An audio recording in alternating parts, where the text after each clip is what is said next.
ধৈর্য, পরিশ্রম, কষ্ট এগুলো ছাড়া সফলতা কখনোই আপনার কাছে ধরা দিবে না। কোনো কিছু এমনি এমনি আপনার কাছে চলে আসবে না। এর জন্য আপনার পরিশ্রমের দরকার আছে। আর শুরুতেই সবার সব কিছু থাকে না। এগুলো হওয়ার জন্য একটা সময় দিতে হয়। একটা সময় পর এসে দেখবেন যে আপনার সংসার বলেন বা জীবন বলেন সব কিছুই সুখ, শান্তি এবং সাফল্যে ভরপুর হয়ে ওঠে। আসসালামু আলাইকুম এভরিওয়ান। আজকে চলে আসলাম আমি আমার একটা মিনি ব্লগ নিয়ে। আর এই মিনি ব্লগে আমি আমার হোম ট্যুরটা শেয়ার করব। এটা আমাদের ভাড়া বাসা। আর এখানে ৩টা রুম আছে। একটা স্টোর রুম আর 2টা হচ্ছে বেডরুম আর ডাইনিং, 2টা বাথরুম, রান্নাঘর এই আর কি। তো এইগুলোই আমি আপনাদের সাথে শেয়ার করার জন্য চলে আসলাম। ফার্স্টে এই রুমটা হচ্ছে, এই রুমে আমরা এভাবে থাকি না, এটা গেস্ট রুমের মতো, কেউ আসলে থাকে আর আমরাও হঠাৎ থাকি। আর এই রুমের এক পাশে মাটির জিনিসপত্র, তারপরে কুকারের আইটেমগুলো রাখা হয়েছে। যেহেতু এখন আমরা সংসার গুছিয়ে উঠতে পারিনি, যার কারণে এগুলো এখানেই রাখা হয়েছে। ইনশাআল্লাহ খুব অল্প সময়ের মধ্যে আমি আমার সংসারটা খুব সুন্দর করে সাজিয়ে নেব, আর তখনও সেই ভিডিও আপনাদের সাথে শেয়ার করে নেব। আর এটা হচ্ছে ডাইনিংয়ে একটা, এই তো ডাইনিংটা আমি হচ্ছে আপনাদের সাথে শেয়ার করতেছি। আর এটা হচ্ছে রান্নাঘরের ভিডিওটাও শেয়ার করব। তারপরে যে এখানে হচ্ছে কমন বাথরুম। আর ডাইনিংয়ে কিছুই নাই ওইভাবে, জাস্ট একটা ফ্রিজ রাখা হয়েছে। যেহেতু ফ্রিজ আমাদের নিত্য প্রয়োজনীয় জিনিসপত্র রাখার জন্য খুবই দরকার, এই জন্য ফ্রিজটা অবশ্যই কেনার ছিল, তাই ফ্রিজটা নেওয়া হয়েছে।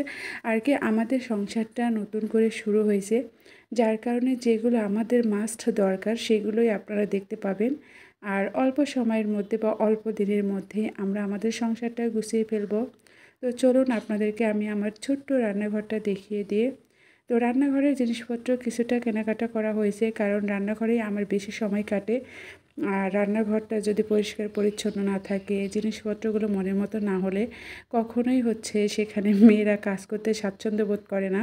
তো এটা আমার হচ্ছে এক চুলা, যেটা হচ্ছে মেসে থাকতে আমি ব্যবহার করতাম। বললাম না যে অল্প কিছু দিয়েই আমার এই ছোট্ট সংসারটা শুরু, যার কারণে এই চুলাটা আছে। তবে অল্প দিনের মধ্যে চুলাটাও আমি চেঞ্জ করে নিব। সবাই দোয়া রাখবেন আমাদের জন্য। ছোট্ট একটা পরিবার, কিন্তু হচ্ছে ভালোবাসায় পরিপূর্ণ। এখানে কয়েকটা হচ্ছে থাক আছে উপরের সাইডে, আমাদের কোনো কিছু রাখার এরকম প্রয়োজন পড়ে না। আর এই যে সেকেন্ড থাক দেখতেছেন, এটাকে তো আমি মনের মতো করে সাজিয়েছি, অর্থাৎ আমার নিত্য প্রয়োজনীয় যেগুলো চালের গুঁড়া বা আটা, তারপরে খেজুর, বাবর খাবার দাবার, এইগুলো আর কি রাখা হয়েছে। আর এই যে এখানে দেখতে পাচ্ছেন, এটা হচ্ছে একটা কিচেন র্যাক।